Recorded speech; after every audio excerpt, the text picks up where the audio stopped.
انا انزلناہ فی لیلۃ مبارکہ کہ ہم نے اس قرآن کریم کو برکت والی رات میں اتارا، اس رات میں قیام کیا جائے اور اس رات کے بعد آنے والے دن میں روزہ رکھا جائے۔ اور ایک اور حدیث ہے جس میں نبی کریم صلی اللہ علیہ وسلم نے فرمایا کہ بنو کلب کی بکریوں کے بالوں کی تعداد کے برابر گناہ گاروں کو معاف کیا جاتا ہے۔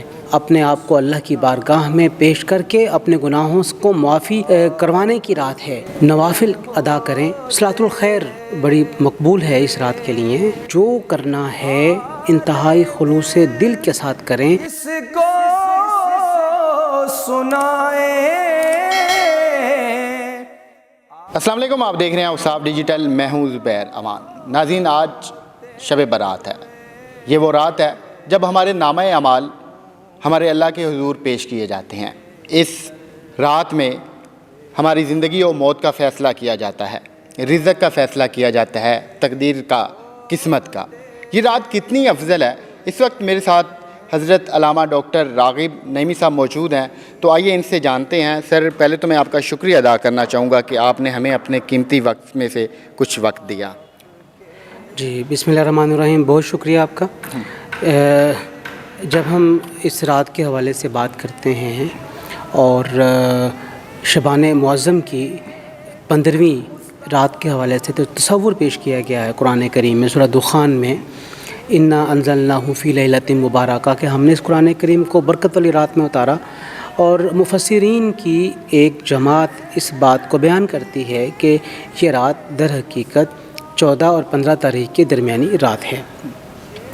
نبی کریم صلی اللہ علیہ وآلہ وسلم کی ایک بڑی بنیادی حدیث ہے جسے حضرت علی بن ابی طالب رضی اللہ تعالی عنہ بیان فرماتے ہیں، اور امام ابن ماجہ نے اپنی سنن میں اس کا ذکر کیا ہے، جس میں نبی کریم صلی اللہ علیہ وآلہ وسلم کے حوالے سے یہ بات کہی گئی ہے کہ آپ صلی اللہ علیہ وسلم نے فرمایا کہ جب یہ رات آ جائے تو قوموا لیلہا، اس رات میں قیام کیا جائے، وصوموا نہارہا، اور اس رات کے بعد آنے والے دن میں روزہ رکھا جائے، کیونکہ اللہ وحدہ لا شریک اس رات میں آسمان دنیا پر اپنی حیثیت کے مطابق نزول فرماتا ہے، اور اللہ تعالیٰ کی طرف سے بار بار یہ بات کہی جاتی ہے کہ ہے کوئی طالب رزق جسے رزق چاہیے، رزق درکار ہے، میں اسے رزق دیتا ہوں۔ ہے کوئی عافیت کا طالب، میں اسے عافیت دیتا ہوں۔ ہے کوئی مبتلا آزمائش، میں اسے اس کی آزمائش سے نجات دیتا ہوں۔ تو اللہ وحدہ لا شریک کی طرف سے یہ پکار اور یہ بلاوا پوری رات طلوع فجر تک جاری رہتا ہے۔ اور ایک اور حدیث ہے جس میں نبی کریم صلی اللہ علیہ وسلم نے فرمایا کہ بنو کلب کی بکریوں کے بالوں کی تعداد کے برابر گناہ گاروں کو معاف کیا جاتا ہے۔ اب خود تصور کر لیجئے کہ اس رات میں اللہ وحدہ لا شریک کس رحمت اور برکت کے ساتھ نہیں جلوہ فغن ہوتا آسمان پر۔ یہ رات سوائے 2 افراد کے لیے، ایک وہ جو مشرک ہے، دوسرا جو کینہ پرور ہے، جو کہ اپنے دل میں بغض رکھتا ہے دوسرے فرد کے لیے۔ ان کے علاوہ یہ رات باقی تمام لوگوں کے لیے عافیت کی رات ہے، بخشش کی رات ہے، اپنے آپ کو اللہ کی بارگاہ میں پیش کر کے اپنے گناہوں کو معافی کروانے کی رات ہے۔ اور اس رات میں کوشش یہ کریں کہ عشاء کی نماز اور اگلے دن صبح فجر کی نماز باقاعدگی جماعت کے ساتھ پڑھیں، اور رات میں جتنا ممکن ہو سکے قرآن کریم کی تلاوت کریں، درود شریف اللہ کے نبی صلی اللہ علیہ وآلہ وسلم پر بھیجیں، نوافل ادا کریں، اور نوافل کے ساتھ ساتھ گزشتہ رہ گئی ہوئی نمازیں بھی ادا کریں، تو یقیناً اللہ وحدہ لا شریک اپنی بارگاہ میں اسے نہ صرف قبول فرمائے گا بلکہ آنے والے وقت میں اسی رات کی عبادت اس کے لیے بخشش کا ذریعہ بنے گی۔ سبحان اللہ، ماشاءاللہ، آپ اس رات کی افضلیت کا اندازہ لگائیں کہ جب وہ ذات خود پکار رہی ہوتی ہے کہ ہے کوئی بخشش مانگنے والا، ہے کوئی رزق مانگنے والا، تو بس ضرورت اس امر کی ہے کہ ہم خود پیش ہو جائیں، سجدہ ریز ہو جائیں اور اپنی باتیں منوا لیں اس ذات سے جو خود ہمیں پکاری ہوتی ہے. کچھ لوگ ہوتے ہیں جو صرف باہر گلیوں میں پٹاخے چلا رہے ہوتے ہیں, بم پھوڑ رہے ہوتے ہیں. تو ان چیزوں سے پرہیز کیا جائے, اس ذات کے سامنے پیش ہوں اور اپنا پوری زندگی پورے سال کی ساری باتیں اس ذات سے منوا لیں. سر اسپیشل نوافل کا بھی اہتمام کیا جاتا ہے ہمارے مردوں کی طرف سے بھی, خواتین کی طرف سے بھی. ایسے میں کچھ لوگ متلاشی ہوتے ہیں کہ ہمیں کچھ نوافل بتائے جائیں تاکہ ان نوافل کے ذریعے ہم نہ صرف اپنے رب کو راضی کر لیں بلکہ اپنے گناہوں کا جو کفارہ ہے یا پھر ان کو بھی ختم کروا لیں. تو میں یہ چاہتا ہوں کہ آپ ہمارے ناظرین کو کچھ نوافل بھی بتا دیں تاکہ وہ ان کو ادا کریں اور اپنی مغفرت کروا لیں.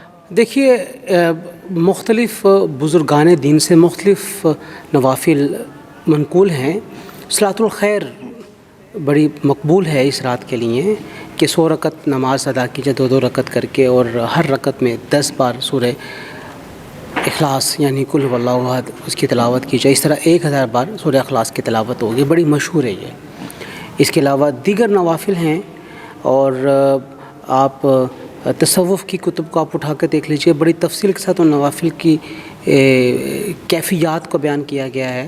تو مختصر میں صرف اس موقع کے اوپر یہ عرض کروں گا کہ جو کرنا ہے انتہائی خلوص دل کے ساتھ کریں, اس یقین کے ساتھ کریں کہ اللہ وحدہ لا شریک اسے قبول فرمانے والا ہے.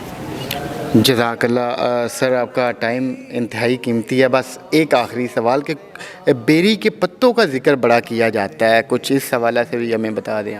دیکھیے, بیری کے پتوں کا ذکر عمومی طور پہ تو تنظیف یا نظافت حاصل کرنے کے لیے کیا جاتا ہے کہ اس کے پتوں کو ابال کے اس پانی کو استعمال میں لایا جائے. لیکن حقیقت میں یہ اس وقت ہوتا تھا جب ہمارے پاس ایسی اشیاء نہیں تھی جن سے ہم زیادہ پاکیزگی حاصل کر سکیں, جو ہمارے جسم سے میل کچیل کو زیادہ نکال دے.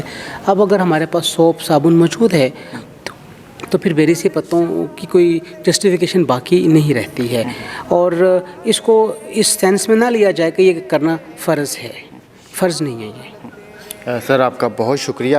تو یہ ویڈیو بنانے کا صرف اتنا سا مقصد تھا کہ ہم سب مل کے اپنے گناہ بخشوا لیتے ہیں. ہم سب مل کے اس ذات کو پہلے منائیں, پھر اس سے اپنے رزق میں جتنا چاہیں اضافہ کروائیں, اس سے اپنے گناہ ہم معاف کروائیں, اس سے ہم اپنی زندگی کے چند لمحات مزید حاصل کر لیں. تو انشاءاللہ ہم لوگ سارے مل کے ایسا کریں گے, اپنے گھروں میں نوافل کا اہتمام کریں گے, پوری رات عبادت میں گزاریں گے. ویسے تو ہم سارا سال رات کو سوتے ہیں, لیکن ایک یہ واحد رات ہے جس میں ہم جتنا شکر کے ساتھ اس کے حضور سر بسجود ہوں گے اتنا ہی ہمارے لیے آنے والے دن آسانیاں ہوں گی, اس میں ہمیں فوائد حاصل ہو سکتے ہیں.